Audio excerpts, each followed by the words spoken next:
Hello.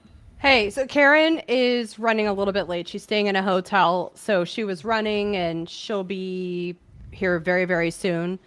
Sounds I'm good. really excited to hear about kind of the. We all watched today, I think, the Lindsay Clancy trial, but she was there, so I think she got to see a lot of the nuances that we probably didn't see. So I'm really excited to hear about those.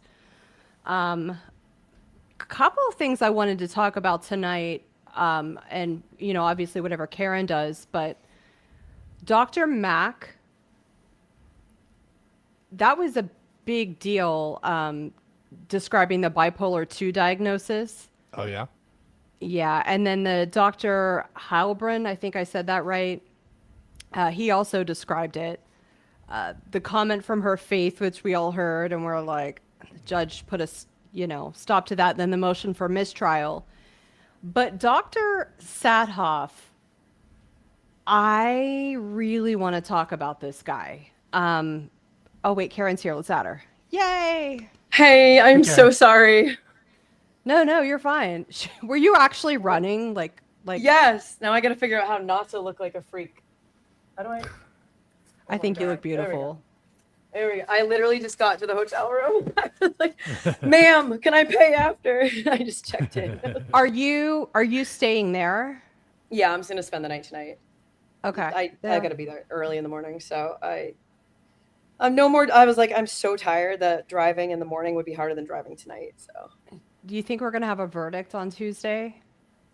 by Tuesday, Yeah, my prediction's Tuesday, Tuesday, but yeah.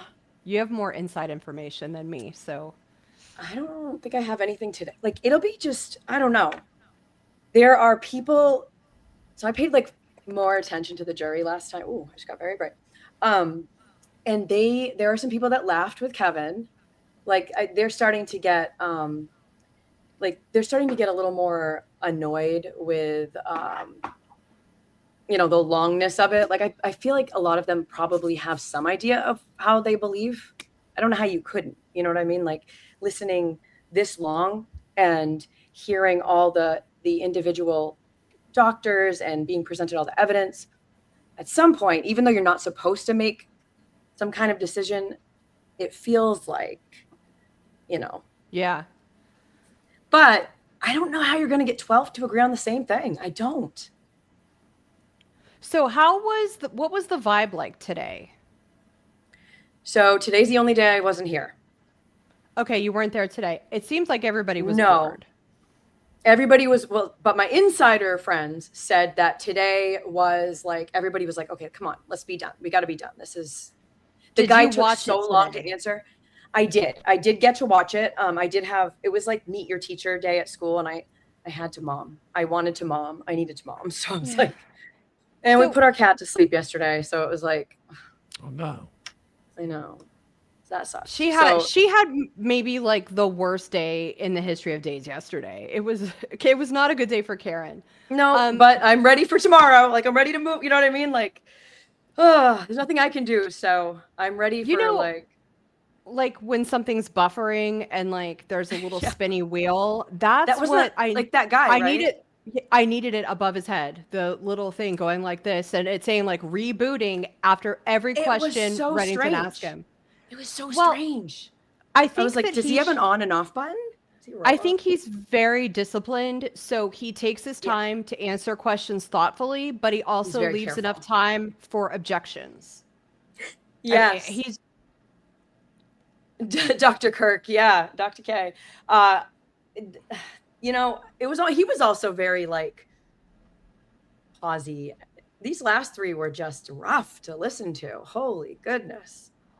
Is well, it just okay. me? So Dr. Mack just said that she has bipolar. Right. Um, that's a big deal. And then Hmm. Dr. H said that she has bipolar. Um, really interesting when they had the motion for mistrial, which you were there for. Yes, that was so interesting. You know, part of me was like, okay, uh, I could see that. And the other part of me was thinking, do not start this over. These people have given so much of their time, but be able to put it on record and preserve it, for record was huge. Let's watch that comment real Yes, quick. yes. All right, let me bring it up. Okay, I got it. I don't know how people are so fast at bringing stuff up. Maybe they just have them all I'm not. they have it like preloaded. They must. They must. All right, Chris, tell me when it's on the screen. It's good to go. All right. Highly lethal and very serious suicide attempt. And that was preceded It by was what? preceded by months of thoughts and impulses about you should harm yourself, you should kill yourself, your brain is damaged, that sort of thing. And that, I think, is the beginning of the way to understand what happened that day. The second point is that, as I've said before, she didn't like to leave her children. Whether that was for date night or school or going back to work or anything, she did not like to leave her children. And if she had taken her own life, then her children would have been without her, and she thought that they would suffer. I And she'd been sped him having these up. thoughts both about herself. We need it. And the other thing that I will say is that she was in pain. She was suffering. She was doing a little bit better than she had been before she went into McLean, but she was still in pain. She was suffering. I think she was even desperate. And that is something that is often characterizes people who try to take their own life. They're in pain, they're suffering, and they're trying to put a stop to it. And I think when she decided at some point that she was going to put a stop to it, then she had to answer the question of what to do about the kids. And she didn't want to leave them, and she was convinced that they would suffer without her. For the next slide. And further evidence that you saw for the suicide combined with altruistic filicide? There was. One of the things that she said when asked about what happened is that in the course of strangling each child, she said, "Go to God, baby, go to God." And that was part of her expectation, that she and the children would be together in heaven with God. She was raised as a Catholic, and this, as I understand, Catholic considerations, that's not. Look at the judge's face looking over. The judge at is him. like, don't do it. Don't do it. He's gonna do it. Necessarily what happens, but when I asked her about that, when I said, "Isn't suicide a moral I can sin?" only look with one eye. Yeah, I see counsel over here. He's had enough. He was very upset. So, yeah, that wasn't shocking, but that was a big deal. And then, of course, I mean, I have it queued up. We can watch him ask for the mistrial, but it's sad because it was denied. I But was imagine really having hoping- to start this all over again, because the chance of having it denied the wrong way, and then the Oh, what did I do? There we go. like, Sorry. bye, Chris. No, stay, Chris, stay. Hi, Chris. Yeah, it was sad, but I feel like the prosecution will have a little bit more of an advantage if they do this again because they've made so many mistakes. Exactly. They'll have a really good strategy next time. Hopefully they have a different prosecutor because this one was not great. I hope they never have to do this again. I hope it's not a hung jury. It's, oh man. I will say today, having Kevin use the Commonwealth's own opening against them, That was interesting and that was well pretty thought awesome out. to me. Yeah, he's not new at this, and with this one, he's still. I'm sure he cares about all of his clients. You have to if you're going to take them on. I mean, he's not the person that just cares about money. I've gotten to know him. I consider him a friend now, but his caring for Lindsay, that's the kind of lawyer that's going to actually he's like the family means a lot to him now. He's going to stay in touch with her. I have no doubt. It's not just about getting this done. Chris, you're watching comments, right? Yeah. Are they mean? Okay. No, I'm just kidding. No. Oh, you should make Chris. I don't know. Do you have mods in your channel right now? If not, you could make Chris. Yes, one. I do. No, You can do I it. mean, you're welcome to be a mod, but I do have mods. So I want to talk to you about Dr. Sadhoff, the guy we saw today. He reminds me of someone, but it's a Star Trek reference, so you probably won't might. get it. Okay. might. He reminds me of Jellicoe. I feel like I know who that is if I saw their face. They make cartoons about him. Like, Is he like the yeah, I think, you know what? I do think I know who you're talking about. But I he actually was like I think I can picture. I think he was in like 2 episodes. So, But like me, are there memes about him? oh yeah, the person Okay. who makes the memes Yeah. is our friend Ken. Shut up. Okay, I've definitely seen it. And everybody looks at them. It's kind of actually Ken was on here with us a couple of weeks ago. All right, I'll have to go back and look. Everybody check it out. The Star Trek memes. But he reminds me of him, just the way that he talks. He's very disciplined, but he's not qualified, right? I mean, is that Here's the thing. He, and like most of them, are not postpartum experts. This man, and this was my biggest issue with him. I wrote it down, but I literally, if you saw, I literally threw everything on the floor and opened my computer. So, excuse me. He is an expert in jail, in prisons, in like mass casualty, not in hormone-driven, postpartum, anything. Except what, in 1980s or early 80s or 90s? Like, come on, that's foolish. But he's also fooling everyone with his credentials. On Court TV Yes. and Law and Crime, it said FBI Behavioral Analysis Unit, okay? Linda Kenny Bodden was saying today, you know, he's credible because he works for the FBI. And I'm like, no, he doesn't. He is a consultant, right?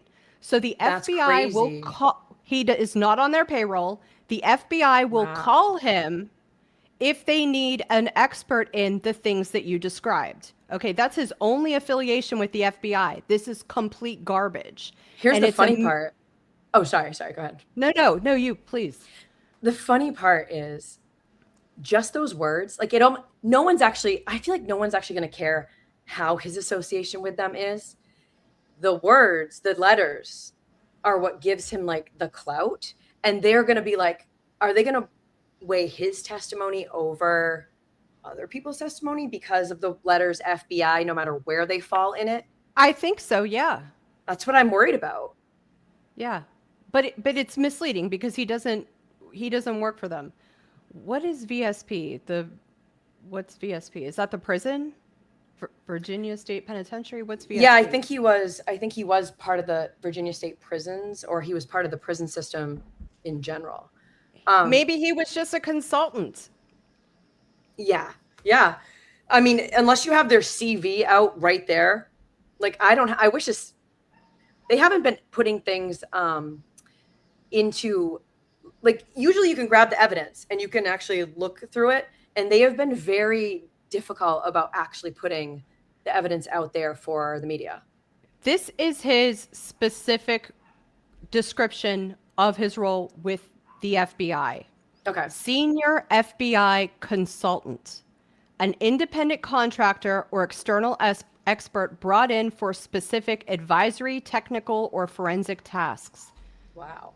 Not on their payroll. And it's represented that he works for them. It's mind-blowing to me. Does he have a clearance, I wonder? Does he have to have a clearance for that? Absolutely. I mean, Chris had to have a clearance for like some veterans benefits position he had when he graduated from college. So yeah, he most definitely has to have a probably a top secret clearance. Right, because he's getting the info he's doing their, decompressions or whatever. We also cannot check into his references or his credentials when it comes to the FBI because all of those cases are confidential because they usually they settle out of court. Right. And court that has to do with the military is completely different anyway. You can have like a case going on at 11 p.m. at night. Military or federal, if all of it. Those records are going to be sealed forever. Yeah, he's a sneaky one to get as as a witness because there's a lot less,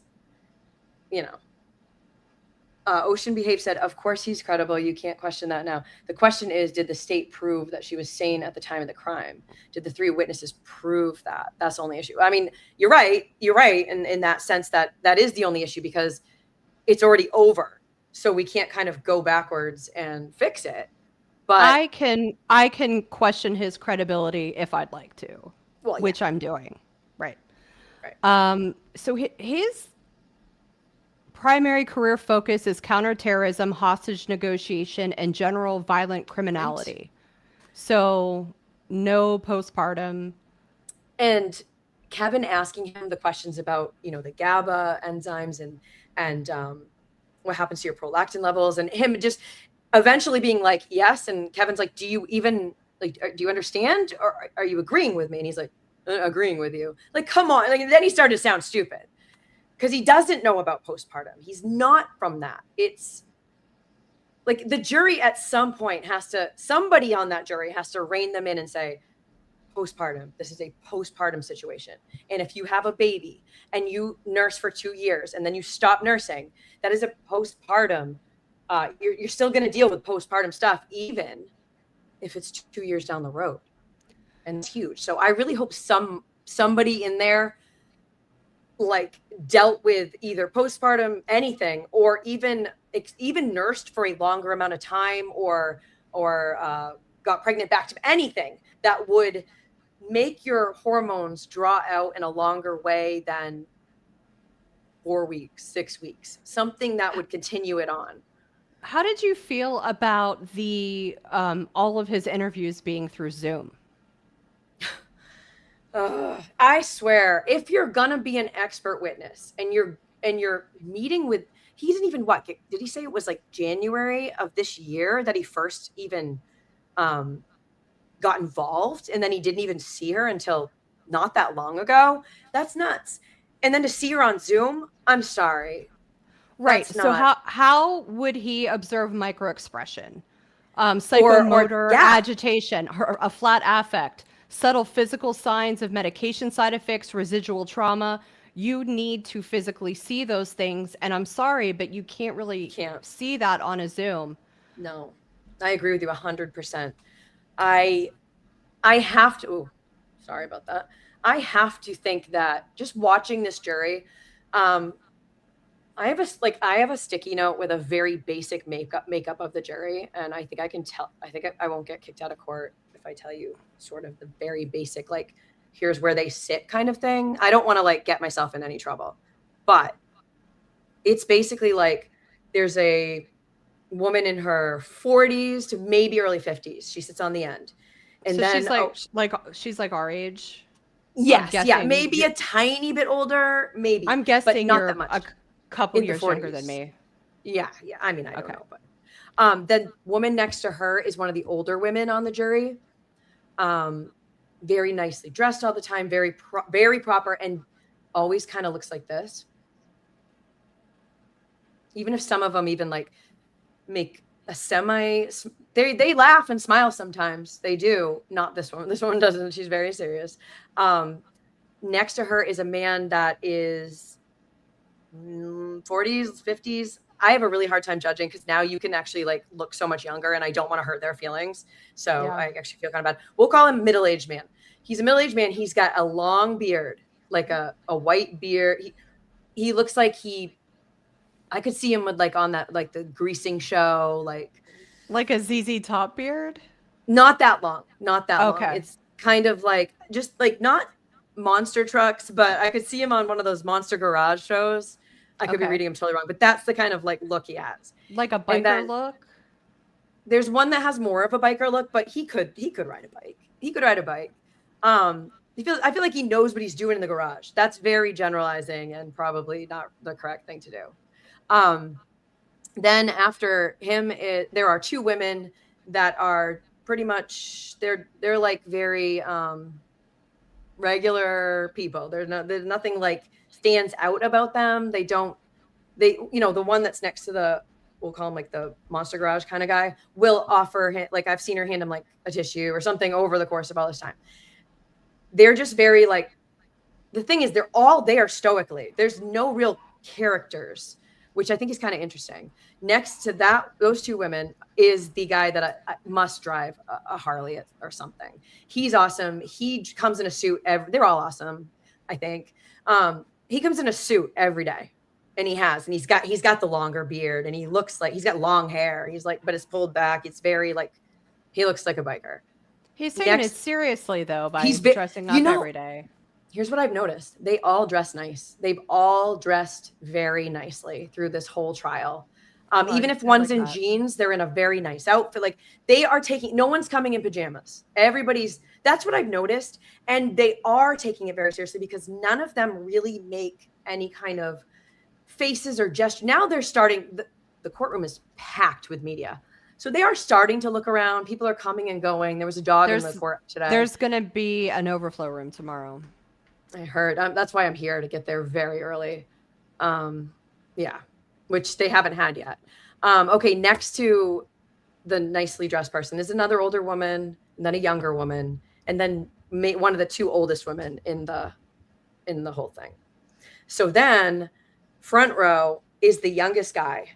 He always has like his hair combed over. He has very wide eyes. He's always paying attention.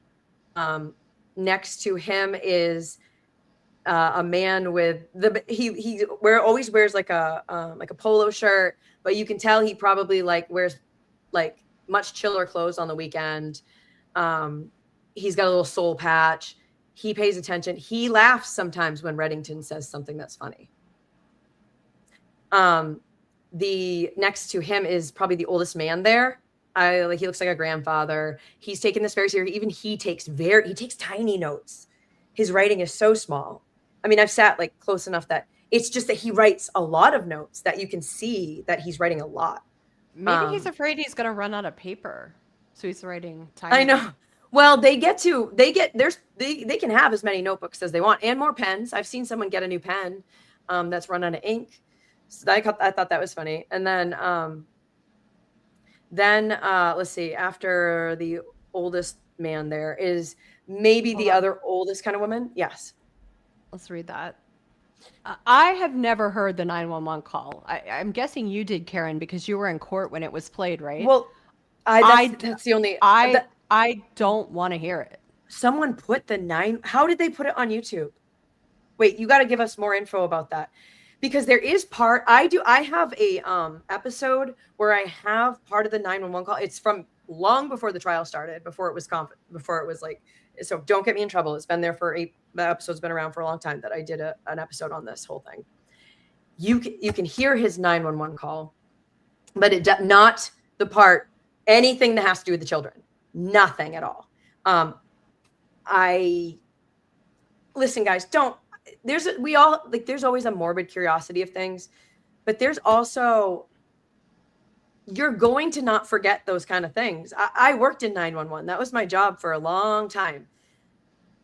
I get, there's no way to stop people from doing it, but it's also, I don't know, that makes me sad because there's this kind of like protection and honoring of these kids, because they have to be talked about. Their autopsy had to be shown to the jury. Right, which is why I can just make the choice not to listen to it. That's what I hope. I've seen it circulating. I just don't listen to it. How? Yeah. How? I have no idea. I can't. Miss Priss says, can you imagine sitting through all of this and being dismissed as an alternate? I know. That's going to stink because they've stayed through the whole thing. Not one person has been dismissed yet. Do they already know which ones are the alternates? I don't believe so. I think they choose after the charge. That because how do they choose? Every courtroom is different. I've seen like lottery balls kind of pulled out before, like what do they call it? Like like ping, almost like. I don't know. Did that happen to Karen Reed too? I think it might have. I'm thinking there's like a big thing with a crank on yes, it, and the balls are popping around. Bingo. You get one.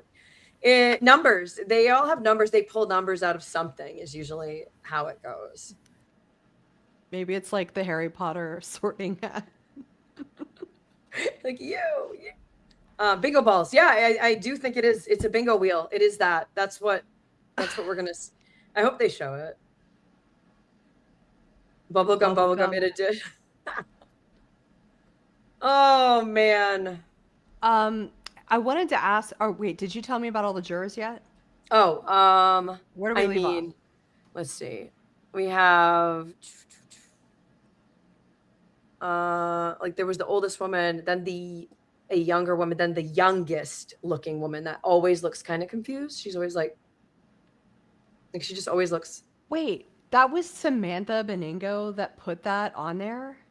Wait, what? She put the 911 call out? That's what they're saying. I mean, I watch her videos all the time. I did not see this. Oh. I don't know. I don't like rumors. I don't know. Okay, so they're saying you didn't watch the video if you're saying she posted the audio because it was just the transcript of it. Oh yeah, okay. So I remember somebody okay, the transcript, because I did remember somebody put that out there that it was the chat's shouting at us. But chat started this discussion. I was not in court the day that the 911 call was played. I came in right after that. And I'm okay not here. I've done 911 calls for more than a decade, and I'm okay with not being there for that one. I did see the autopsy photos. I didn't want to see those either, but you know. Misinformation pisses me off. I mean, me too. It doesn't piss me off if we're going to get to the bottom of it and sort it out. And honestly, somebody might be offended that the transcript would be out there. I don't know. I really like Samantha. So I do too. Oh, she's awesome. Yeah, I don't think she would risk but putting a call out there. How did you feel about the inconsistency stuff that this doctor, I can't remember his name. I was calling him Dr. Jerkoff. But yeah, well, that works. So here's one of the things that was really interesting to me, because it wasn't that inconsistent. It was an extra word or two to me. To me, like when it came to what did the voice say? That was the huge one that kept going over and over again. What did the voice say? What did the voice say? And, go to God. And then it was like, go to God with some extra words, like you'll be safe now, or children will be safe now, then, yourself and all that stuff. Listen, the woman had been through multiple traumas, physical, mental, spiritual, since keep bringing that up, all of it. She had surgeries, or she had anesthesia. She had she had medicine. I think if it was wildly different, like the voice said, go to McDonald's and pick up a coffee, dump it on everybody, and then versus, these couple of I think they're really pushing and pulling at little strings on that one. I think. So I have a question about the glass. Was it wine or lemonade? Now, I'm not asking you that because I genuinely feel like who cares, but right? He used that as a basis to say that Patrick said it was wine and she said it was lemonade. Therefore, she is a malingerer. Which is weird to me, because now she might not remember. It's a friggin' glass of a drink. Right. But he didn't do a forensic examination at all of Patrick. No. So how is he basing why isn't Patrick a malingerer as being gospel, right? Like, right. Even though he says he goes in as non-biased, and they all talk about bias. If you're going in on the prosecution side, I don't know. I feel like I want to know how many experts they've hired that have flat out been the opposite, that have come back the opposite.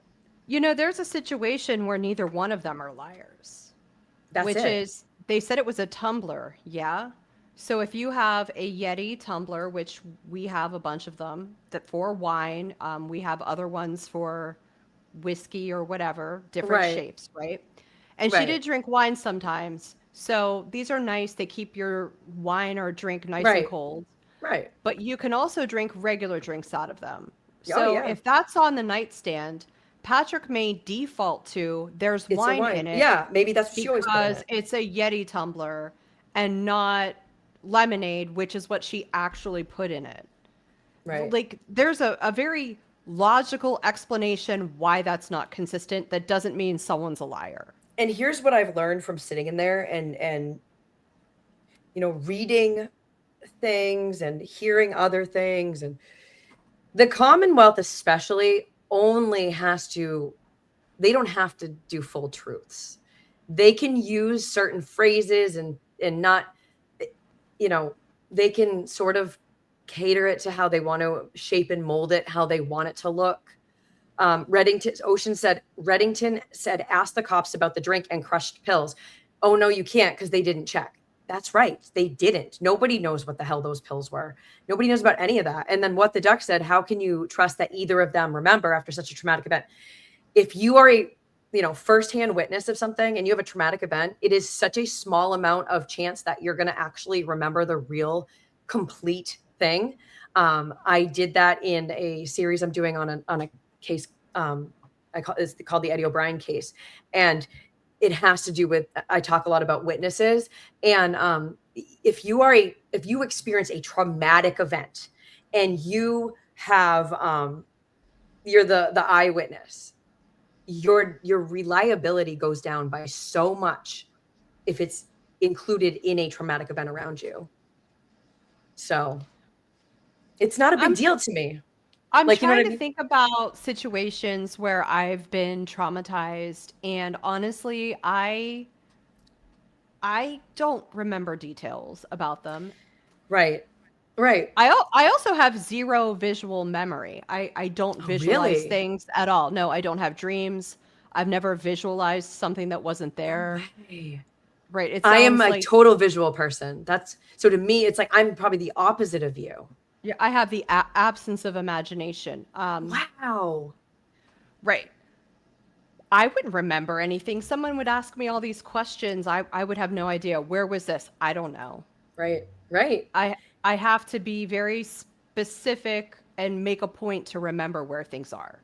You are asking them to remember a drink in a cup on a day that their 3 children were unalived. I think she remembers what drink she put in the cup. And that's fine. That's fine, And I think Patrick probably saw it was in a tumbler because they said specifically tumbler. Yeah. And it was lemonade. He figured it was wine.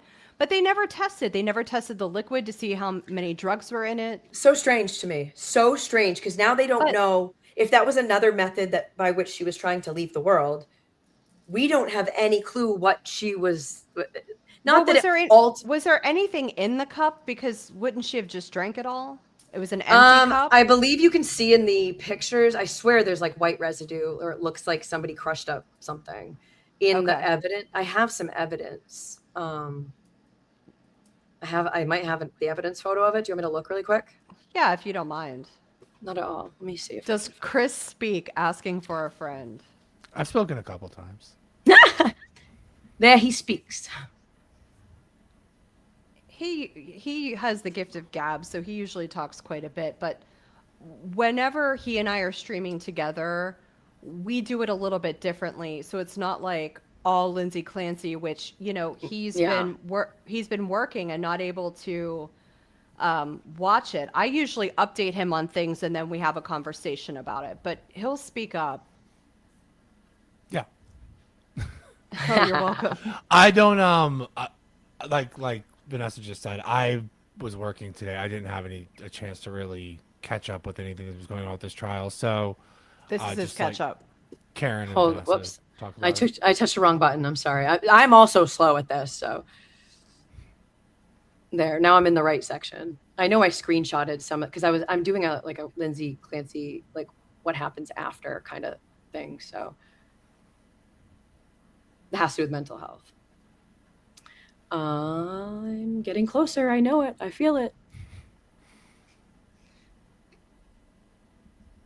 Maybe. No, I'm just kidding. Okay, here's some evidence pictures. This must be... Sorry, guys. You can give up on me in a minute. That's okay. I'm typing something in the private chat really quick.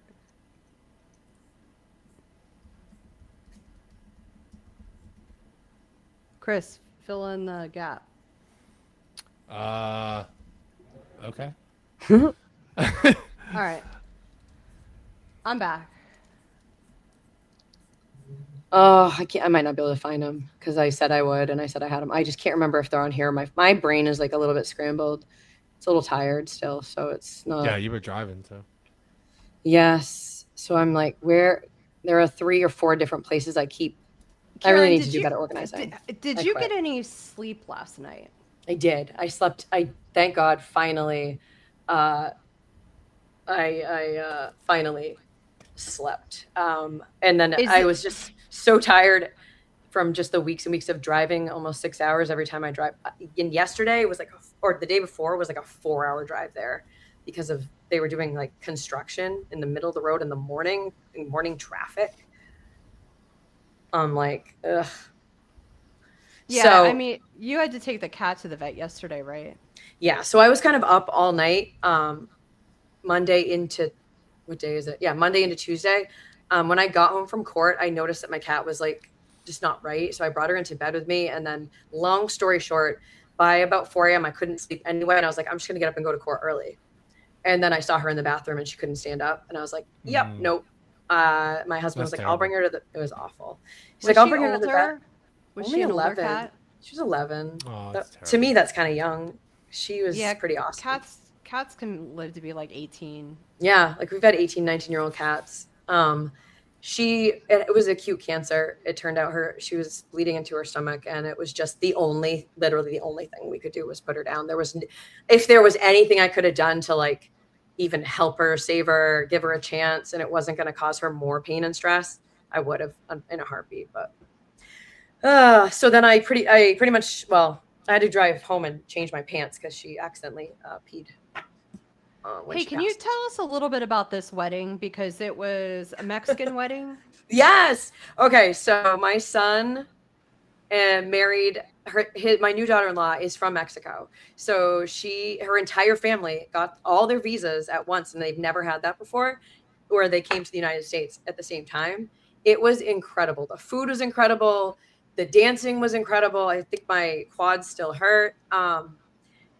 My family, all of my 8 children and my husband and I and her family all got to be in the same place for 3 days straight, where we just spent so much time together. It was exactly what I needed. And when you have a kid in the military anyway, they're not, it's harder to get everybody together. And she's also in the military and she's being deployed soon. So it was just like an extra special moment where I don't know, it was just like, nothing else mattered in the world. We just all that love and fun and maybe a little tequila. I didn't have that.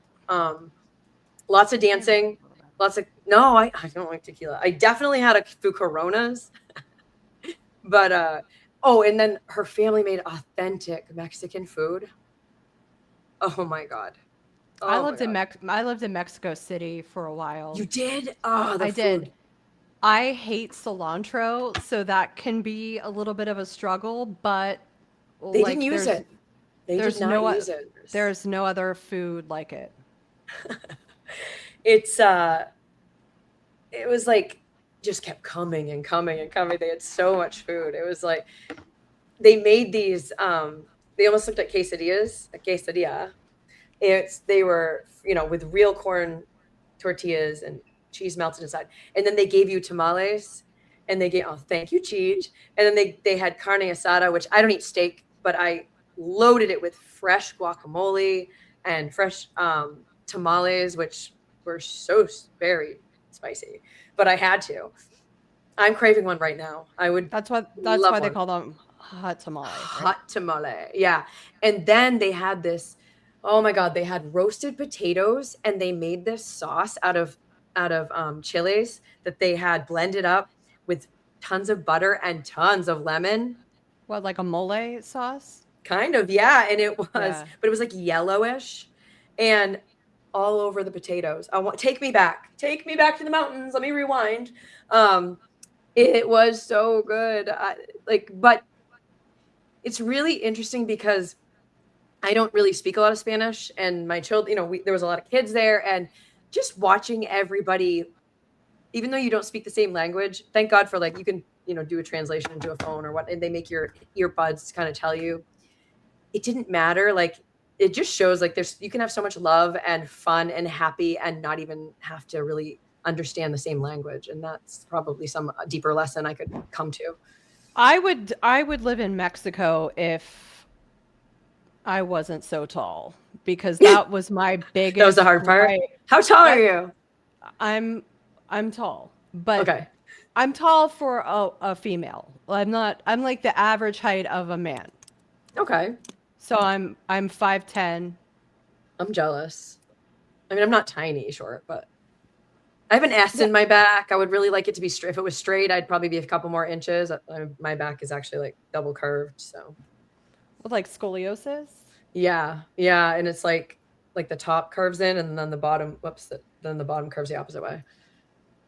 Special. Yeah, so I mean, nothing against short people. I don't have a problem with it, but like I don't want to No, but I don't yeah. want to live somewhere where I'm like, Lurch from the Addams Where Family. everybody's like, "Oh, blonde hairish and and tall." This is white hair. Oh, well, what about the bottom half? What is that? Why does it look blondish? It's all white? I mean, no, I just have like out of my temples, my hair grows white. My hair's white so too. Depending on where I part it, like here I'll show you. It looks more like, oh my god, that's so cool. I have lots of white hair. It's hard because of the color. That's so cool. Oh, I love your hair. I also, each one of mine is named after a child. Like this set is from you. This set is from you. This lighting doesn't do it justice. But. I started perimenopause kind of young. I was 38. And when that happened, the hair started to just go. I had a couple here and there, but it's only right here and right here. Everything else is still like a brownish auburn or whatever. So your lighting makes it look blonde. That's why I thought blonde. It's not the lighting. It's any light. Wherever I part it is what color it's going to look like it is. So you just have options no matter how you feel, whatever you're feeling for the day. If it's down the middle, you won't be able to see it. That's so cool. I like to pull it like straight back here in the middle and then have this like hanging down. It looks kind of like witchy. So I do that. I love it.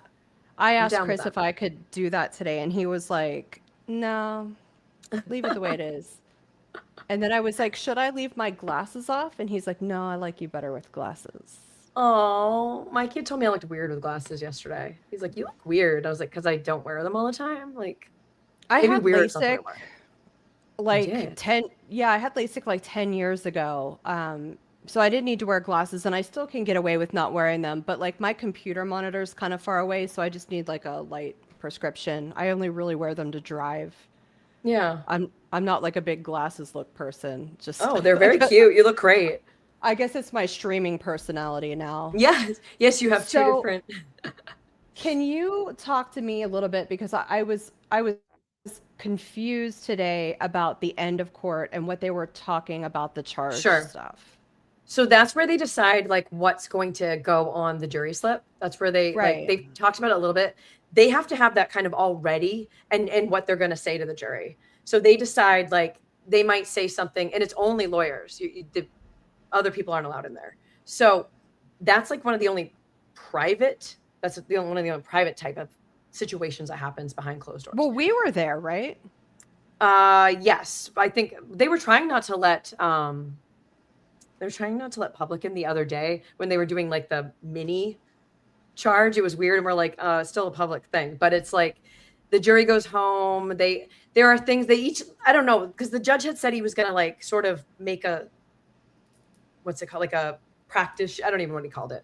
Like some kind of sheet. And then they sort of like go off. They decide we want this, we want that, we want this, we want that. And how you charge the jury, what words you use. They're all important because certain phrases might make something sound something, or maybe you want them not to say this or that. So that's what did they agree to add to it today?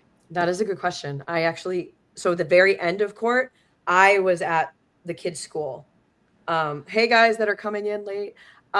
Rough draft of the jury instructions is what they were doing last time. So what they decided on is a very good question. I would love to actually get a copy of it and see it before tomorrow, because that's why I put it in. I mean, that's why I put it in. I was reading something in the chat. Somebody's behind.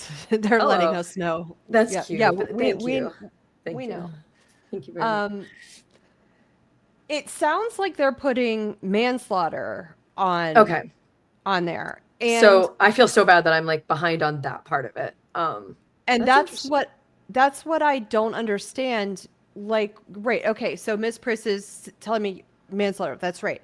Yes. Okay. Like, why do they want to do that strategically? I don't understand. Because she that can go to prison if they're like, oh, let's split the baby with this, and then she goes to prison, and they don't want her to go to prison. kind of, because I want, like, wherever she goes has to be able to accommodate her needs.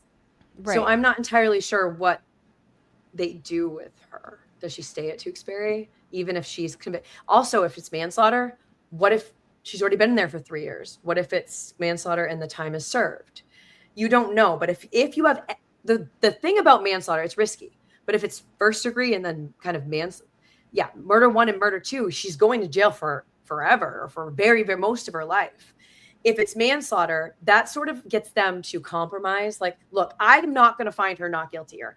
Maybe she was a little bit nutty, but not fully insane, like the court, whatever. Maybe she didn't meet the exact criteria, but you kind of like want to give, it's kind of like when Karen Reed, when they added in the drunk driving charge, they didn't need that. That was dumb. I mean, but that gave the jury something to give her guilty on. Then they kind of felt better about themselves. So it's almost kind of like voluntary. Yeah. So, okay. So Wait, what does that mean? So voluntary and involuntary intoxication is off apparently now. I thought it was on. Oh. Uh-oh. Judge Sullivan decided to instruct the jury on manslaughter as a lesser included offense alongside first degree over the objection of the prosecution.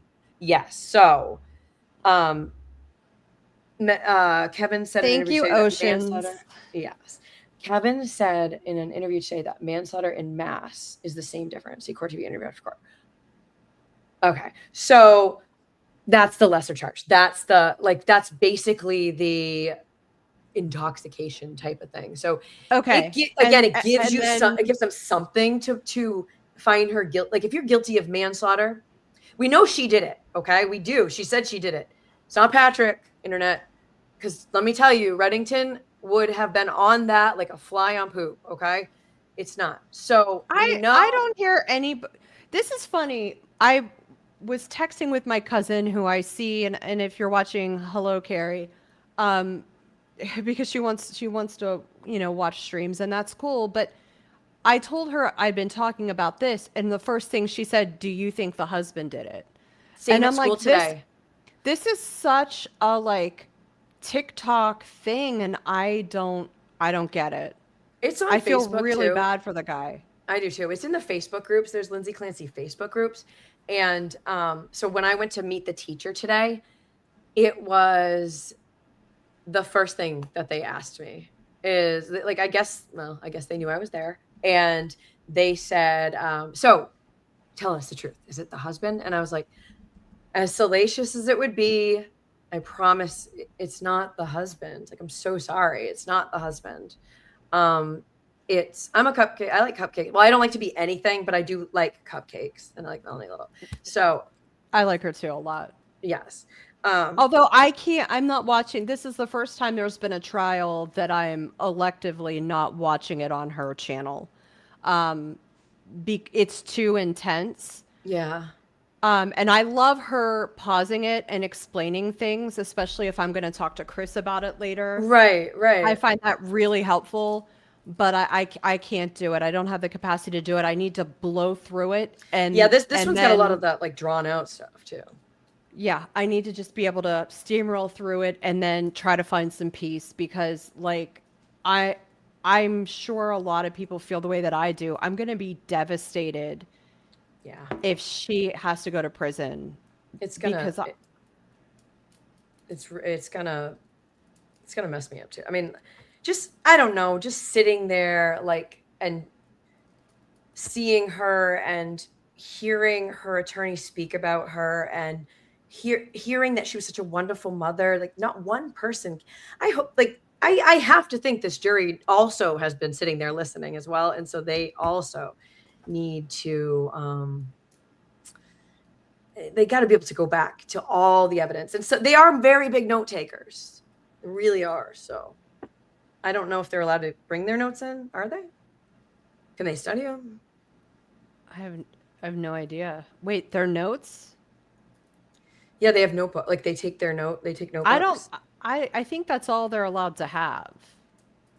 I'm trying to remember, like, does anybody that lives in Massachusetts remember if in a Massachusetts case, the jury can bring their notebook, or if they have to rely on. Okay, yes, that's what I thought. So they have a lot of notes. Every kind of note is in there. Trust me, they've been noting. Do you feel any differently than you did at the beginning of the trial about what her mental health diagnosis is after hearing the experts, all of the experts? I think they downplay a lot of her psychosis and manic episodes. They don't acknowledge it at all. It's not No. downplaying it.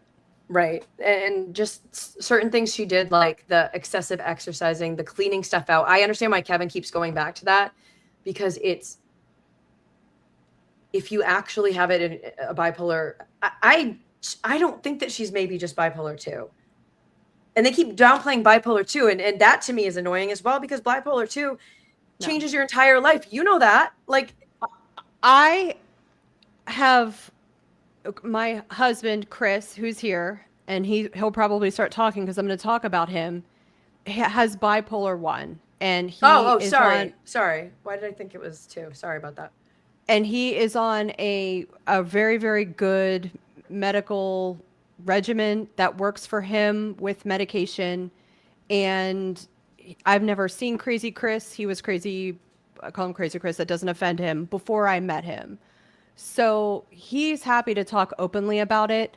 But the symptoms that she has remind me of what he has. And my father too, bipolar 1 as well. And it's the same like immediately I'm like, oh yeah, I can see it. I can pick it out. And I'm listening to your timeline. What do you mean that's not mania? What do you mean that's not this or that? I'm like, also her being like hyper fixated on medications being the things that are hurting her.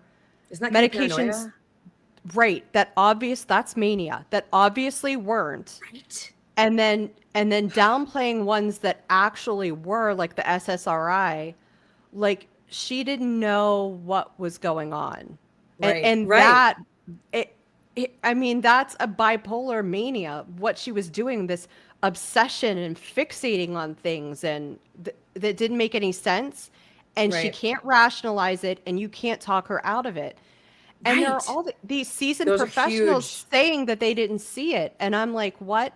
The other thing with her Dr. Tufts, the stuff that they're saying is, oh, she said this. She told me this. She wanted this. What are you doing? She's your patient. You tell her what's what. Right? Guide her. Why are we blaming her? Help she went her to you for understand. help. Help her. Be like, no, sit down. This is what we're doing. And have a record of that. There's no paper trail at all for any of that. From what I've heard, they play both sides of it, though. Like, they said that she was resistant to medication and that she was trying to change her medication every couple of days and stuff like that. But then at the same time, they say that, like, that's what she wanted, and she had agency and she was in control. So right, it's so strange. It's very strange. This, and they've also sort of like they were like, she wasn't really trying to, end herself, and then at the end, it's like very serious, and I'm just like, yeah, they can't make their mind up with that. Which is reasonable doubt. You just handed us a whole weeks of reasonable doubt. It's nuts. Like, I almost am like, what if they go to jury deliberations, then they all just look at each other and they're like, yeah, reasonable doubt. I don't think that's going to happen. I don't either, but it would be kind of interesting. I mean, unfortunately, this is going to be a hung jury. I'm pretty sure of it. Ooh, I know that so traumatizing for them, like for the people that have to go through it again. Did you see the expert they had on Justice Served TV yesterday? It was his second appeence. Yeah, I love him. Dr. Elaine. Yes, from England. The British guy, yeah. Yeah. So Gregoire. It's not Gregoire. His last name. Yeah, I think it's Elaine Gregoire. Yeah, he's amazing. He was saying that if you have bipolar 1, you have a really high chance of developing postpartum psychosis. And the psychosis isn't necessarily due to you having bipolar 1. Like they're not they're not mutually exclusive, but you have Right. a higher chance of developing it, and it manifests different than bipolar 1 mania because it's a psychosis. And Right. that's what all of these things sound like to me. And he's a leading world expert on this. I wish he could have come. Well, The people they had on were so weird that it would have been so nice to have somebody that sounds like they actually know what they're speaking about on. I mean, I know I mean, listen, Dr. Zeisel's amazing. I so respect him. Dr. Resnick has such experience with this very stuff in other cases, the Andrea Yates case and such. Then we have the prosecution's experts. I'm just like, can no one find it? Where's a woman also? I know well, Spinelli. But two of them came from the consulting firm that is run by the doctor from the Andrea Yates case that made up the whole Law and Order thing. which is insane that they would do that. Right. It's just more than not even once, but twice. Like, Well, it's just insane that he has any credibility left. He's running a consultant firm. People are hiring right? You're like, contractors, but that might be why they weren't very. I don't want to say they weren't good witnesses. I don't think that they were, but they. and might I don't be either. They might be in other fields. I'm not saying that they're bad at their job by any stretch. This just wasn't a good fit for them. But they may Right. be stuck with who's willing to do it for this company that, people are going to bring up and say they got Yeah. it wrong in this huge case Right? They're like, of hey, this of something very similar. which they have to bring up. I mean, they have to bring it up. So it's, Well, like they're you not. have to. Wouldn't be surprised if they Googled him. They're not allowed to Google him. No. In most states, the prosecution has to prove she was sane at the time. No reasonable doubt. Right. It's backwards than a lot of states are. It's backwards in a good way. Yes, like maybe the only good way, like one of the only good things. It's just that the Commonwealth's experts were so lacking in postpartum information and the difference, the different situations. When Kevin was saying things like, okay, well, that's fine for regular depression, but what about when you're adding in like hormone? Postpartum is so much more when it comes to like hormones and such, that it's just so different. So given that the prosecutor started the case off with it was a fake suicide attempt to now it was a real suicide attempt, and she's faking this. I'm curious, in closing statements, when this is all tied together, what does everybody think? Chris, Karen, and the entire chat. I have no idea where this is going. What do you think that they're going to say the motive was, the reason? I think they're going to have to go with like the biggest reason at the end, and that was that she loved the kids and didn't think selfishly, wanted to end her own life and didn't want the kids to be around. And I think they're going to have to go with that. She loved them to death. Yeah, essentially. Yeah, I don't know. I feel like they've been making it up as they go along. There's just like it's consistently inconsistent. Like they're always just saying different contradictory things about her circumstance and how she got into the situation. And it's a terrible situation to begin with. So, I don't know how they tie it together without like some sort of consistent story throughout the whole trial. Yeah.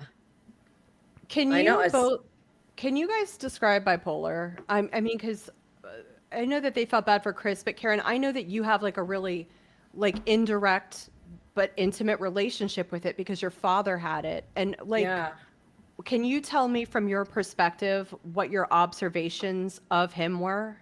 Yeah. You mean like before we found out or his, what happened with him? Or? Maybe before treatment and then like after what he was like when he was trying different medications and then what he's like after he's stable. Okay. So before he was very intense, very kind of angry, kind of short, he would have depression type episodes, there wasn't a lot of mania. What happened was eventually one night he saw demons a visual hallucination coming up our stairs, and I was in my bedroom. So he was kind of crouched in the hallway, like in the bathroom, which was between my bedroom and my parents' bedroom. And he shot his duty weapon off at the demons trying to kill them. And one hit the floor, and one, my mom had back problems at the time. We had the best couch.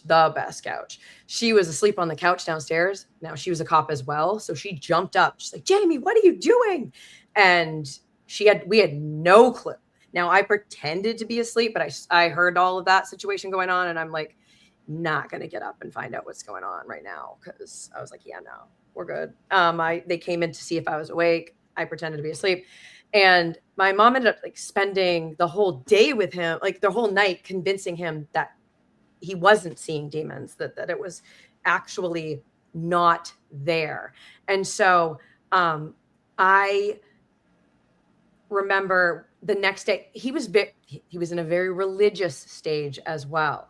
That religious stuff always kind of the go with God stuff. Immediately I'm like, like that's another type of thing that can happen. Religion can become very, or in grandiosity and stuff like that. Grandiosity was always a thing I remember, but we had to go to church Sunday. And my mom said, okay, if we go to church, then you have to go get help after. And that was the agreement. Well, he gets up in the middle of church and he goes, kind of goes back and gets, I guess, a fire extinguisher and tries to kill more demons. And at that point, they had him downstairs, and they then had, it was time. He was convinced. And although I'm making it seem very easy, it wasn't. They did get him into the facility. It was on a holiday weekend. Remember how they were saying McLean was like, bare bones. It was very same thing. Guess what? He didn't see a doctor until Tuesday. He was in on a Sunday morning. So that also very much got, like, this case has so much of my own experience, parasocially, like, I understand a lot of it. What was he like before that incident? Like, did he have an explosive temper on you? And okay. Yes. Very loud and angry, and but also like funny. Like he could laugh, but you never knew when it was gonna be like eggshells. We walked on eggshells all the time. That sounds like me in perimenopause, honestly. Well, I mean, think about it. Like your brain chemistry does change. I'm not saying that you're now developing that, but brains are so fascinating, so amazing to me. And we have 2 children that have had brain surgery. And so that aspect of it always gets me, that I've seen so many things that their brains have compensated or undercompensated, overcompensated, or even changed so that their bodies could do. Brains are so amazing. And if you just have a little bit of chemistry off, you can end up needing some help. And that's okay. That's okay to have that help. Because after, when we did get him on medication, he was a lot more normal. Now he still had, we called it spring fling and fall whatever, because he's still in the change of season, had a milder manic time and a mild, then it would fall into weeks of depression. That was with him medicated. My dad, over the years, he ended up almost dying from his medication. It, the end of the commercials where they're like, if you have stiff muscles, blah, blah, blah, blah, blah, fever, call your doctor immediately, or call 911. Okay, so that happened to him. It's called NMS. And he almost died from his meds. He had to come off of all antipsychotics.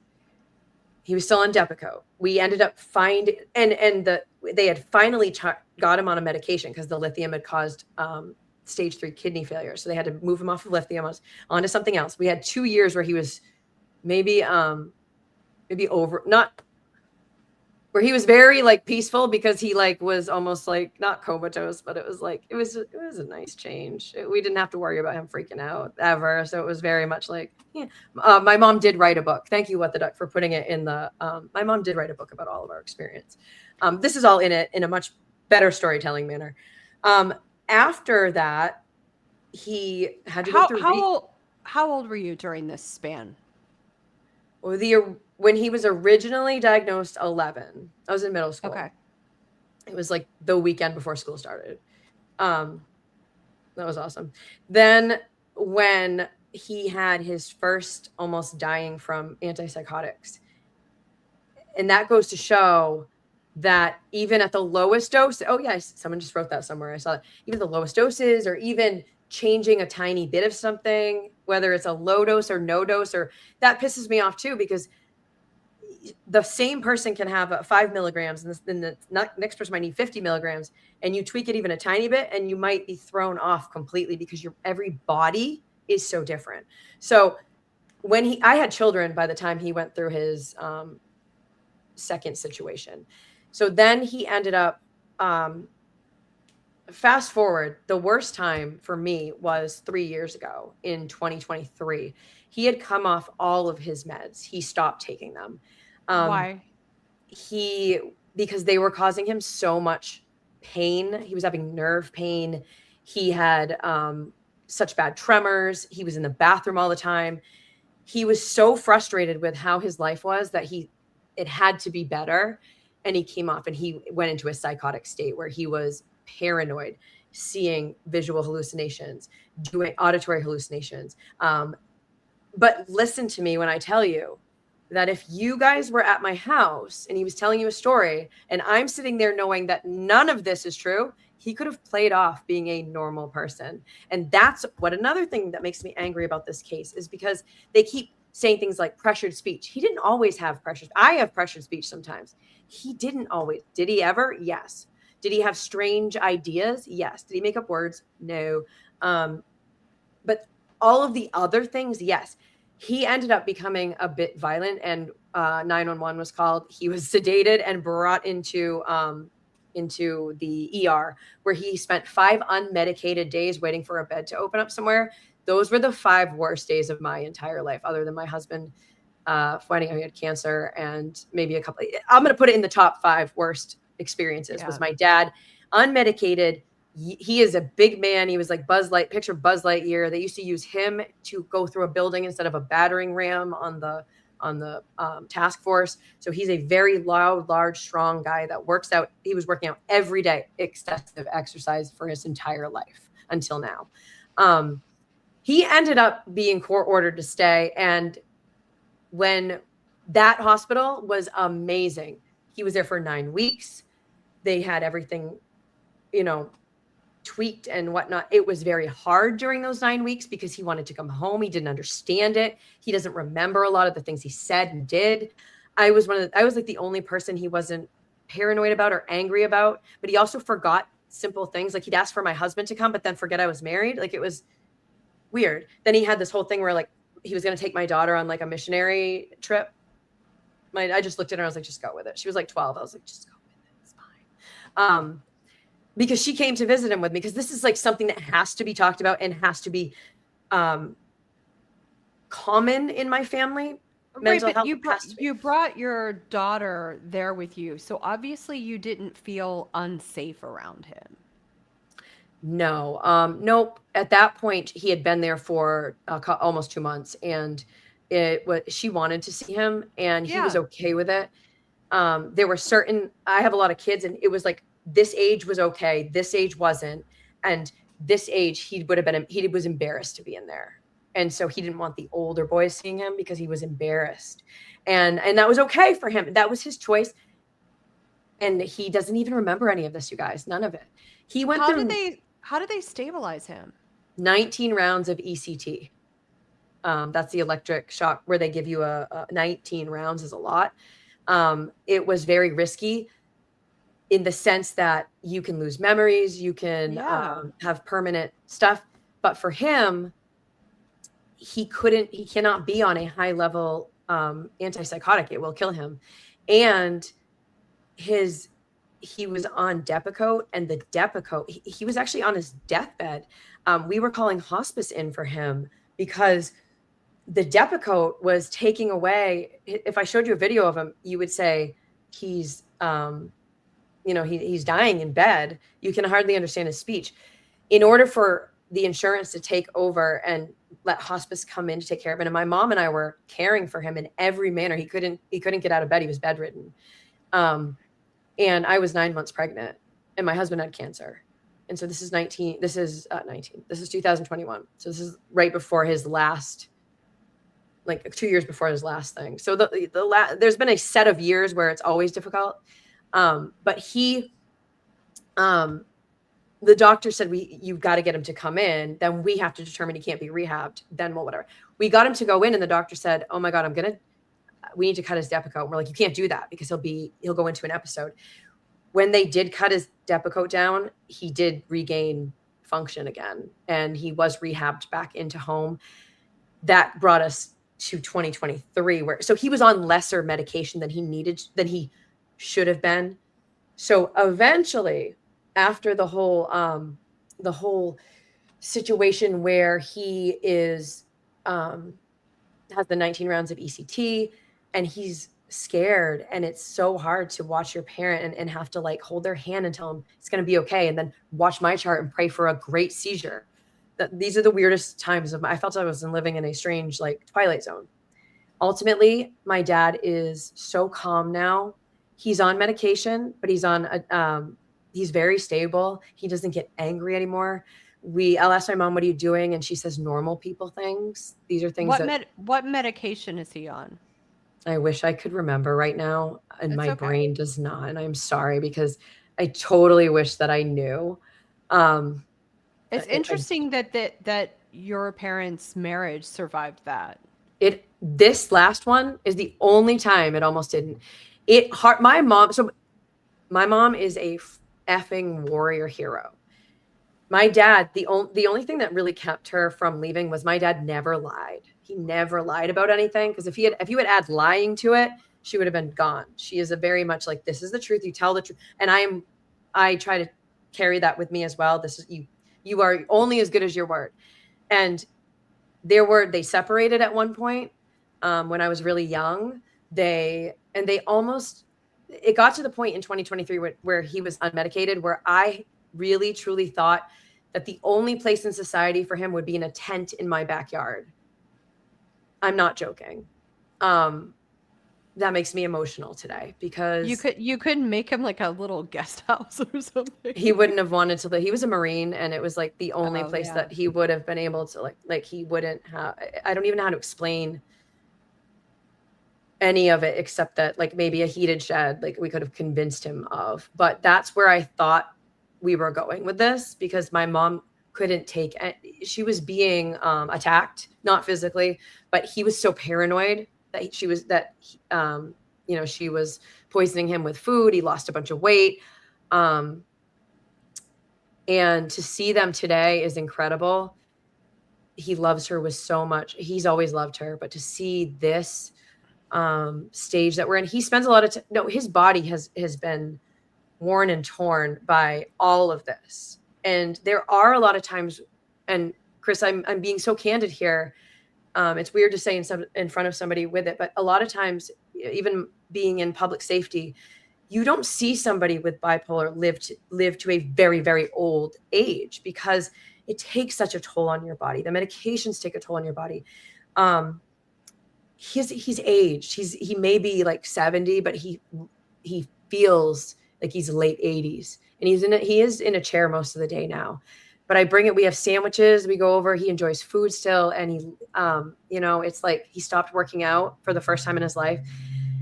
He'd be okay to pass away, but he's not depressed. He knows he's lived. Like, he knows he's in a different stage. There were times where he had plans. He had, I'm going to go out in the street and let a giant truck hit me in the middle of the night. He lives on the next street over, and I had to very matter-of-factly say to him, yeah, maybe we could put that away for today, because what if the kids wake up in the morning, and what if they wake up before me, and I don't get a chance to go out and clean you up off of the street before the kids do? Think about that. I had to have that conversation with him, because you couldn't have a rational one. And I got him to move away from taking his own life in the middle of the night, just by saying, I can't clean you up fast enough. The kids will see you. And he had that much wherewithal to say, okay, you're right. Let's do it a different day. That's wild to have these conversations, right? Yes. I wanted to ask Chris really quick.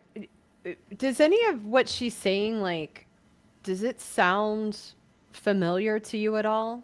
Oh yeah. I mean, it does. Do you feel like when you would be in a bipolar mania that you were not safe to be around? Because I you're mean, like there's documented evidence. Of you're that. Yeah, like you're there's one of the safest people that I know. So that is my wasn't always the dad. case. That wasn't always the He's case. Chris And is neither for my dad as well. Chris is a little bit impulsive. But I think he's probably just naturally an impulsive person, and that doesn't have anything to do with like bipolar 1. Do you have But like I can't. ADHD too, or I don't think so. no? Okay. I was never diagnosed. That's more with it. me. Yeah, yeah. I'll say this: up until I was diagnosed, it's like a light bulb for me. It was when I was actually diagnosed, but it took a lot of like I've been reading through the chat. There's a lot of people bringing up family members that are resistant to treatment, people being resistant to medication.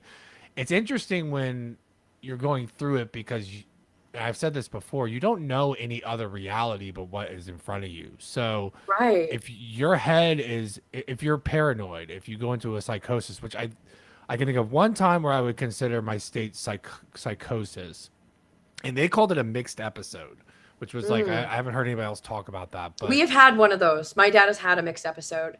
yeah, it's like you're motivated with mania, but you are completely depressed and self-loathing. Yeah, So like it's very a very weird. very dangerous state to be in because Because you're like wild, but not. you're wild about wanting to hurt yourself. About yeah, yeah, like you're. So that was kind of the state that where I had to kind of like then bring him back and be like, so Right. like let's do it another day, because you can't rationally be like, that's not good. That's not a Like, good. I've heard- I love that people are opening up in the chat too, because I'm reading all of these, and this is like Guys. this is great, and it's Incredible. probably good for Chris to hear because he doesn't know many people that have dealt with bipolar. Oh, Chris, you should read my mom's book. I will actually. Yeah, if I can get a copy, I'll try to get a copy of it. But It's on Amazon, right? Yeah, yeah. yeah, I mean, I just want to articulate that, like, because you only know your own reality, like listening to other people talk about these things, Right. the parallels make sense to me, but it's not like It's still hard. I'm removed enough from it now that I can understand how it's not like the things you're describing about your dad, where he's like some of the things he would say or the way he would behave, like, and hearing people talk about the circumstances around what happened with Lindsay and like unaliving herself and those sort of like motivations, like that was all real normal for me. Like that doesn't seem odd or out of place for me. So yeah, I don't know. It's weird to watch it from the other side and be like, oh yeah, like, there's other people that have Right? this issue and it's very similar. Whereas when you're dealing with it, a lot of times you feel like you're the only person dealing with it, especially if you're Is going shame. into there's shame, and if you're going into a psychosis, you don't necessarily have a cognizant sense of what's really going on. So Of course. Right, right. it's easy to feel like everybody's against you or everything is wrong and you're the only one that knows how it's right, which Yes, doesn't that's make sense. definitely what we experienced as well. In case anybody in the chat has never heard you talk about this before, can you really quick just talk about what happened when you tried to get out treatment and with your therapist or nurse practitioner and being diagnosed with an SSRI and what happened? And then there's a question for you in the chat if you want to answer that as well. Yeah, let me answer that first because it's interesting. Yes and no. And I'll say now, if I stop taking my medication, I can get to a point where within the context of a reaction, I go to, oh, wow, you're really like out of control. Like something's not right and you need to be brought back into like control. When I was younger and I was first getting diagnosed, it's more just confusion that other people don't see things the way you do. Like I've heard of other personality disorders or that's like a feature of it where they react to things a certain way because that's to them is the appropriate reaction, but it's not appropriate to anyone else. And that's the best way I can describe being in like an episode or something. It seems like I'm behaving appropriately, but then you look around and you see everybody's reaction to you and you're like, oh, wait a minute. I Something's can not right. also say that when Chris went off his meds and we would start arguing a lot about stuff, and I I had to tell him, like, you are being completely unreasonable and insane, and you need to go back on your medication. He had no self-awareness at all. Yeah. How I was being, he was denying it. He's like, It's your fault, right? you're the one, you. And I was Yeah. just like, I don't know how to get through to this guy. I don't know Well, what you to do. can't. No, I Right? had to Like, you threaten can't him. I'm because I'm it's gonna terminate our relationship if you don't get on your meds. I Yeah. can't live like this. Well, there were a couple times where I had to have boundaries, and I said, my kids aren't going to live the way that I did, and have these experiences with you. And Yeah. there were a couple times that I had to do that.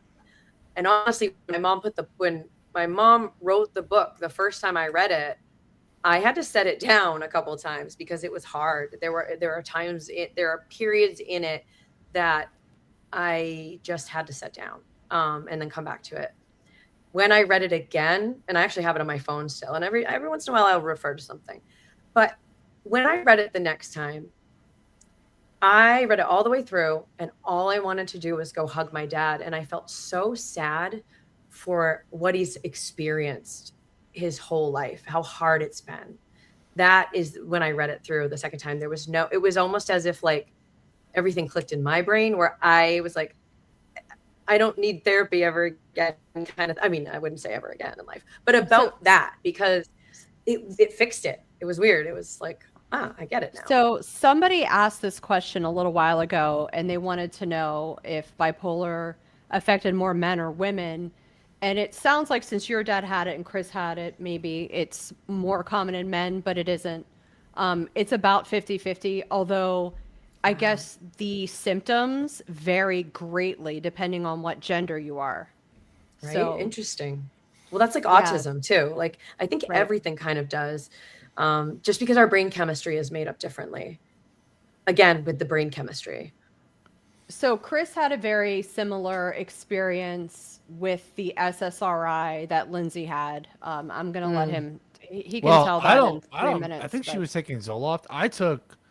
I had a nurse practitioner that didn't believe I had mania, similar to what I hear going on with the Lindsay Clancy trial, where they're just like, well, is it really mania, or are you just kind of excited? And it's like, okay. But So downplayed it a lot. yeah. And this nurse practitioner decided to prescribe me medication that I took because it was a doctor giving me medication. It turns out they prescribed me Celexa, which I don't know if it's an SSRI, but it was an antidepressant. It is, yeah. Yep. Yeah. I And took it before. that sent me into crazy mania. I lost a job because of it, but I was like, I don't remember the circumstances of all that. I remember Right. the day or two after, and I remember getting in this huge fight with my old boss. I worked at a restaurant, so there was no HR or anything like that. Right. But yeah, like I remember getting a huge fight with my boss, but there was something that happened, and I don't know what happened. And I never cared to get the story after the fact. It's probably too late now. But there was an episode. I don't remember it at all. So I couldn't tell you exactly he doesn't. what I did. That's the same thing. My dad doesn't. So, because someone said, like, are you aware the episodes? My dad does not. We joke a bit about it now, because like he created the angels workout that the angels in heaven do, like Okay. guardian, like Michael and all this stuff. Now, and he made my mom do it. He was calling her like fat and stuff. And God bless my dad would be like, my dad is you'd be horrified at some of the things that he's done and said. And every doctor said, there's no point. You don't sit down with him. Remember when because he won't, and he wasn't him. That's the thing. It's not them. That's the part about the Lindsay thing. It wasn't Lindsay that's sitting there today and medicated. It doesn't sound like it was, because every description from every single person that she knew in her life, including her ex-husband and his mother, have described her as like Completely different. a wonderful, loving mother. I think she was probably a little bit type A. And I know, Karen, we talked about that before, about how she was as a mom, but like Attachment parenting. Yeah, right, but like, I mean, but like you and I made our own baby food. Like yeah. I feel like she did too. I feel like if we went backwards, or she was only buying the organic stuff. Like that's right. In the group that we were in together. I was saying this to Michael Bryant from Justice Served. If you go back to all my pictures, now my husband and I do a lot of charity work. We host events. He's on the news, so we do a lot of like we are the people that do the hosting or whatnot. We have a nonprofit ourselves. If you look at any pictures where I am in a fancy dress, I have a baby. I'm wearing a baby. If I had a baby, and there was a lot of babies I was having. Hey, Joy, there was a lot of babies that came out. I was always wearing a baby. The kids came with us to everything because I didn't leave them with a babysitter. They also wouldn't take a bottle. I'm hearing that again. None of these things are strange to me because this is how I parented my kids as well. I would have been checking on them in the middle of the night. I would have called someone to go over to my house and make sure they were okay. There's so many similarities that when they try to like use those little facts to kind of turn it to make it sound nefarious or wrong, or that it was anxiety at that point, I'm like, no, it's called attachment parenting. And clearly you guys like don't know what it is, because that's a style of parenting. You don't let your baby cry. That's why she was freaking out, because she was so tired that they must have convinced her that you must do cry it out with Callan because they hadn't done it before. And in her journals, that's something that she's so worried about. Is there going to be a different relationship? Is he going to feel all the things? I couldn't do cry it out. Neither could I. Baby's voice is genetically engineered to be the most irritating sound I have ever heard in my life. Yeah. And So I you're will gonna come do get him, right? To wake you up. I will do Yeah. anything to make that noise stop. That's not, illegal, but baby, you're getting food right now. Whatever you need, you got it, and then we can be calm. You know the crib was in her way. bedroom, right? I guarantee that baby was in their bed half the time. I guarantee it. I would definitely put a bet on that if I was, which I am. The crib's in the bedroom. Like this is how I had a bassinet in my bedroom. But because she had her own room with a crib. But until my daughter was, I think, like maybe 2.5 months old, my other daughter was on summer vacation and she was 16 at the time.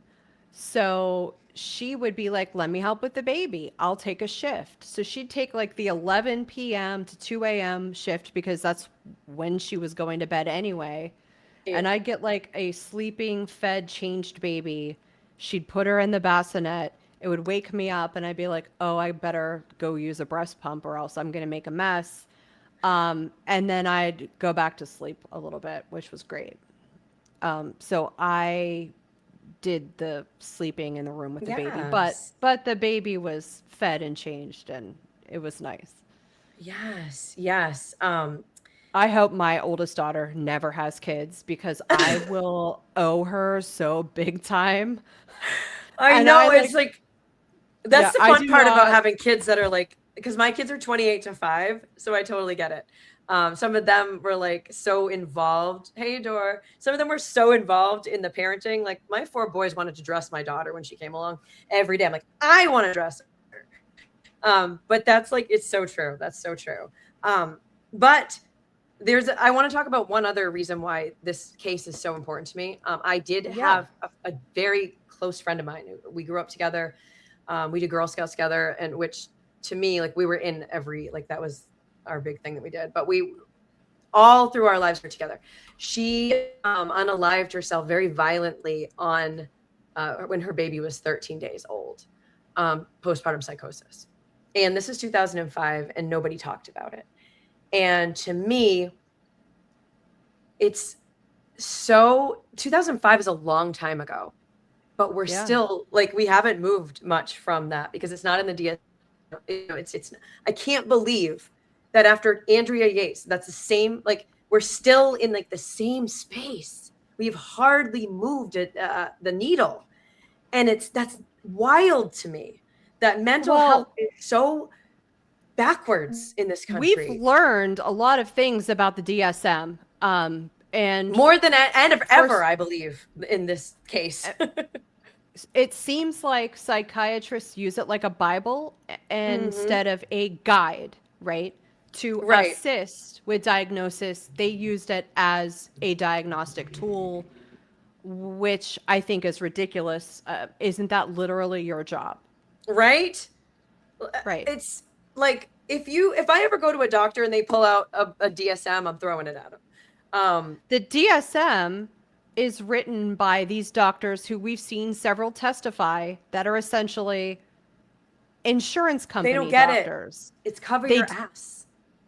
It's not just cover your ass. It's like we don't want to spend money on things.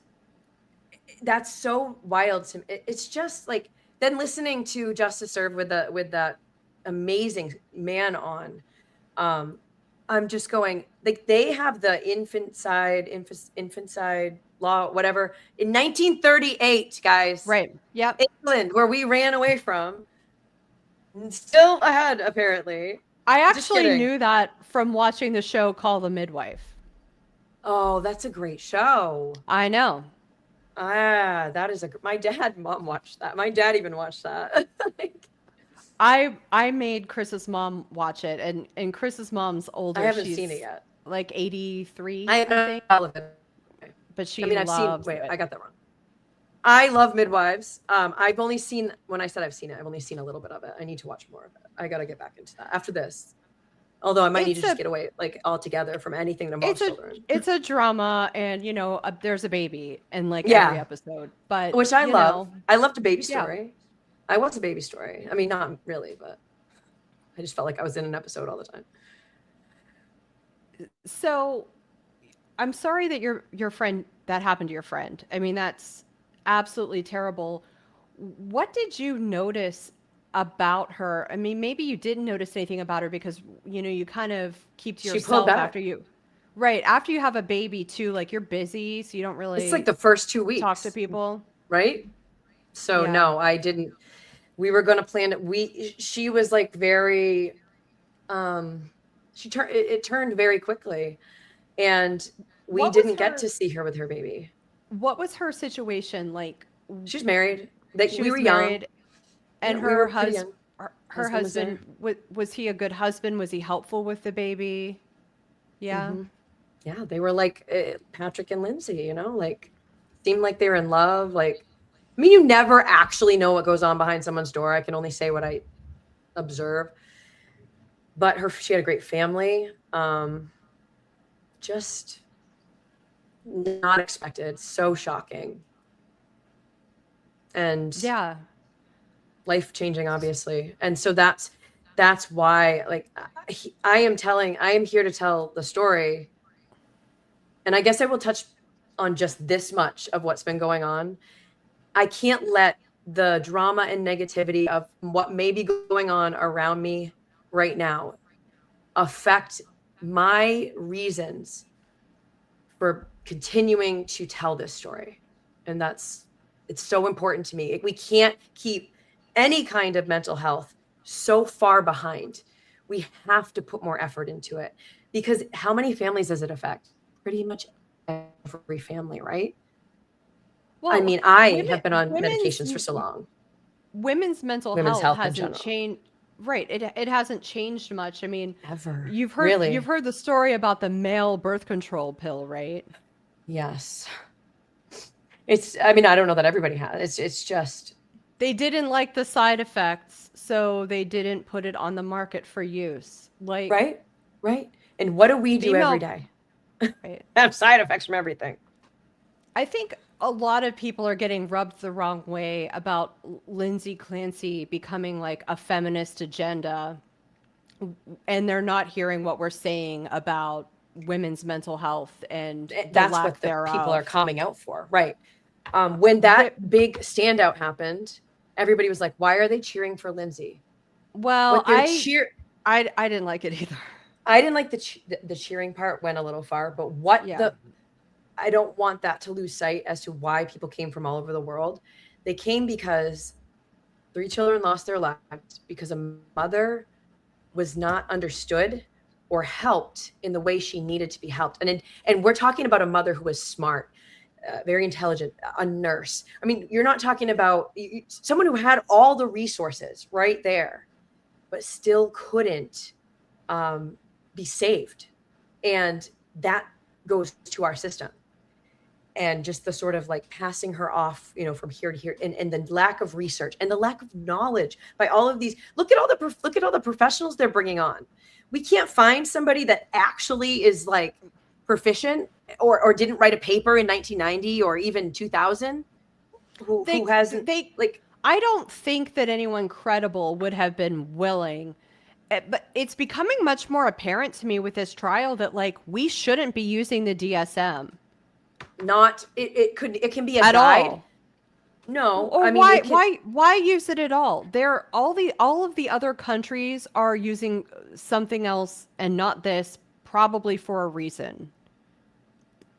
I mean, we have other guides that can be used. I know, and if anything, it really should be just that, a small guide, not the end all be all Bible of mental health. Nothing. That brings me to like the it's so outdated, and it brings me to the extreme because it's like extreme of anything isn't going to help anybody. And that can go for, you shouldn't drink water to the extreme. You should, any religious extreme causes this and that. So if you're only using this book and that's your extreme, you're not actually helping anybody. Like there's all these resources. Use it as that. Use a piece of the puzzle. Then you look in this, then you look in that, and you put them all together and you observe, and you, if someone else has written a paper, see what they've also, it's wild to me. It's like I'm sitting here and I'm like, I could do a better job of helping her than you are. I don't understand that. I don't have the schooling that you have. What is happening here? Where is the disconnect? Well, that's the other thing that's like really striking to me, because I have no experience with pharmacology. I have absolutely no experience with medicine. I'm not a doctor, but I feel like I have a better handle on like what's going on with Lindsay's mental health than they do. And that's a sad state of affairs. And that's just from my like learned life experience of knowing Chris. When he told me what happened to him when he had an SSRI, I was like, that's crazy that they used you as a guinea pig and gave this to you. But also, this sounds like Lindsay Clancy a lot. Right. And that, if they see them all the time, I have why a aren't they picking this up? And that's the thing I don't get. So I have a son who has had to try many medications, and he has major depressive disorder. And at one point they even cold turkey pulled him off his medication because they were like, SSRI is causing this. And it's like, it wasn't. They pulled him off cold turkey, and that could actually have killed him if he did have bipolar in general. But he's had to go through, he's so sensitive to medication. He's a hypermetabolizer of it. It was supposed to be a silent standout. It really was. I think people were just so overwhelmed by the atmosphere. It doesn't give an excuse because you could listen and do what you're supposed to do. But no, I think they definitely got caught up in emotion, and that's cool. But what the TV cameras are showing is Kevin Reddington coming out and people cheering for him like he's a member of the Beatles, and it's like and they're starstruck, and I'm like, oh no, this is a bad look. And I felt like it ruined what they were trying to do, what the intention was. Sorry, I have a wicked headache. I take a medication that gives me such a headache. That's why I'm doing this. I'm so sorry. I'm not like being weird. I'm over here like, I'm being strange. My head is killing me. I thought you were making like face. I mean, we can do it too. No, because I don't know what someone will say I'm doing. But see if I can. Just. I'm sorry, I shouldn't laugh at that, but that was really funny. At some point you have to, because it's not, you know what I mean? But I have a wicked bad headache. It's like, now I'm laughing again. I'm bad. It's okay. I just totally we're going to get screenshotted with me laughing with my mouth open and you're going like this. She's laughing at a murder trial. Not. Yeah. It's oh, I don't know. What do you do but laugh at some things, because if you don't, you will cry at everything. Like, but when you say the media takes screenshots of or certain, I'm getting it, because there are I've seen some fangirls of Kevin Reddington. They probably fangirl a lot of weird things, but the majority of it is, oh my God, thank you for finally like doing something, or thank you for being the person out there. Thank you for always, thank you for furthering this. And God, I didn't have it on my bingo card for a 75-year-old white man to be the leader of women's health care and mental health in No, I don't think. 2026. But I'll take it. I don't think anybody did. I don't think anybody expected this trial to Kevin be as didn't big as it either. is. Neither did Kevin. Did he tell you that? I think that we sort of talked about like he had a case where it was the first domestic battered women syndrome case that was used. That was there was no televised. It actually was in the newspapers, under the newspaper, because like Boston Globe, it was too salacious for that, because the wife stabbed the husband in the eyes. I don't want AI to turn us off. A very gruesome case. And he used a battered women's syndrome expert. So this is like, think about that. He didn't even, the Boston Globe and Herald wouldn't cover it. The like Ledger did underneath it, because that's like the stepping stone paper. And here we are with national coverage, where I've got to go to court at an ungodly hour in the morning to make sure that I get in there. Thank you, Ed O'Brien. Big Ed, I've had a long week. I sure have. It's been a long week, long weekend. I mean, I think she's had 12 hours of sleep. Oh, you got sleep last night. I slept still. I did, but still it was like broken up. And so I don't make white blood cells very much. I make a very under amount of that. That's why I have a headache. I have neutropenia, autoimmune neutropenia, and basically your white blood cells are what fight off infection. And I make under 500 of them. And so I take something called how many are you supposed to make? Far more than that. Thousands and thousands and thousands and thousands. Okay. And thousands. So it's called critically low. And is this a lifelong affliction? It is. I don't know how long I've had it. It was I only got an amazing hematologist at the New England Cancer, shout out, with Dana Farber. I don't have cancer, but the hematology department is there. And I had to have a bone marrow biopsy. They thought I had leukemia.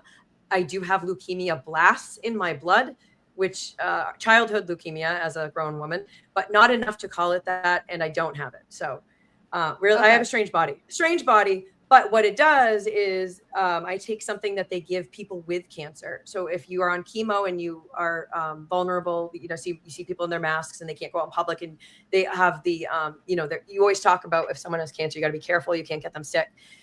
That's because they have no white blood count. So they get something called a growth colony stimulator, and it's makes your bone marrow mass produce white cells. Well, when I do the shot, I do 1 shot every week. When I do, I feel like absolute crap, and it makes my head feel like it's actually exploding, and my eyes actually feel like they're exploding out of my head right now.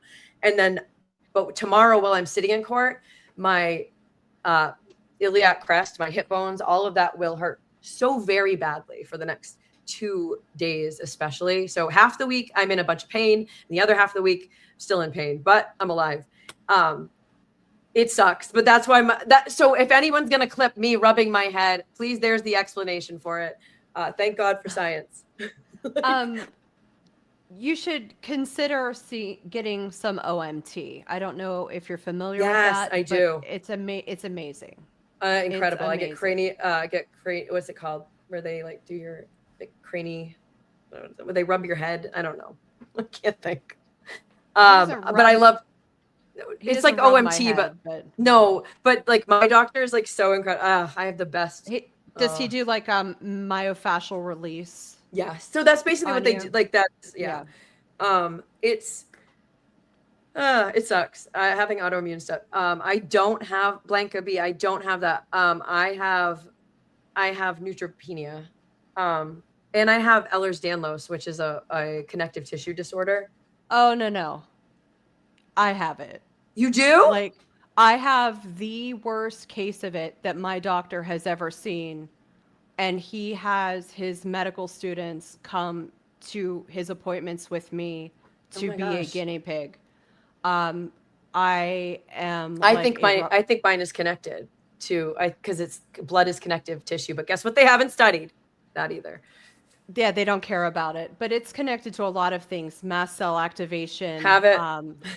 I carry EpiPens all over the place. My sons and I all have Chiari malformation. Pots I is have. another. Yep. I have that. Oh wow, look at us. Yeah. Well, Yeah. that's related to the Also- most people with Ehlers-Danlos are on the spectrum. On the spectrum, I was just gonna say that puts you. So are my autistic but kids. They all have Ehlers-Danlos as well. My daughter has it, and we're fighting over that because with it comes like devastatingly heavy periods. Mm-hmm. Yeah. So there are certain things that it would probably be preferred if she didn't do, and at school, like contact sports. Yeah. Oh yeah. My kids in contact sports. Trust me. Ugh. My son. Well, One of my kids. Two of my kids have had brain surgery that have originated from. Oh my God. So sorry, you guys. Seriously, my head is killing me. it's okay, but I have all the flexibility, like Me too. times 12. That's so crazy. Well, Yeah. according to a picture that showed up in the news, my shoulder was actually popped out. I don't dislocate because everything will I just sublux. go. I don't everything will dislocate. I just go. sublux. I sublux everything. Like I pray behind yeah. my back. Like right. Yeah.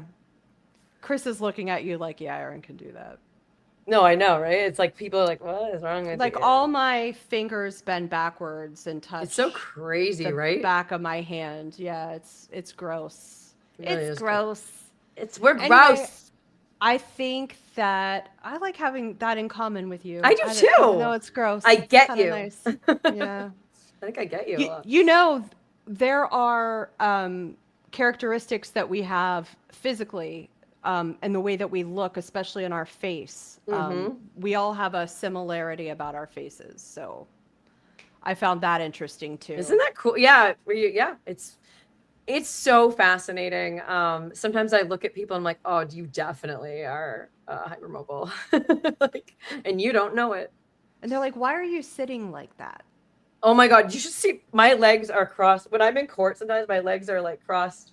I can't even if I didn't have a skirt on with unshaved legs right this second, I would totally show you what It would my hurt legs me look to like. sit in this chair. So I have like a leopard print bench underneath my desk, and I just move around the whole time. That's why I can't So, stop like, my moving legs because are everything up. hurts. Yeah.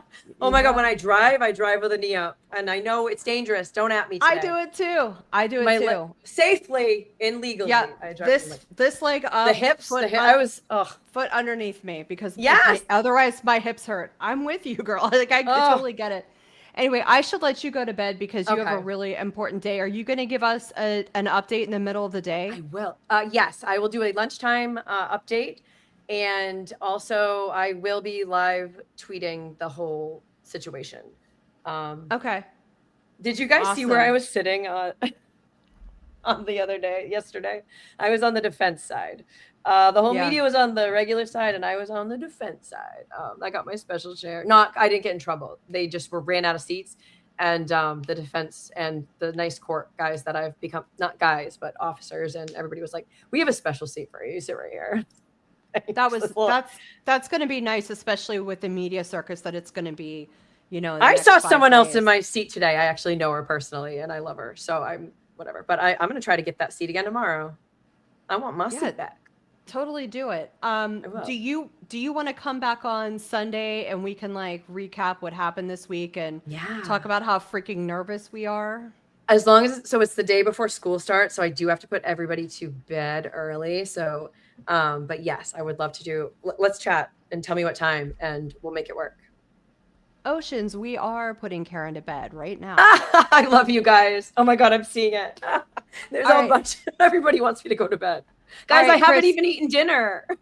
Yeah, well, go eat something and go to sleep. I gotta like DoorDash Everybody's- something. I'm gonna DoorDash something, take a shower, and I have guys, look at I know it's blurry, but those are like 3 different bags just chucked on my bed. And put your clothes away.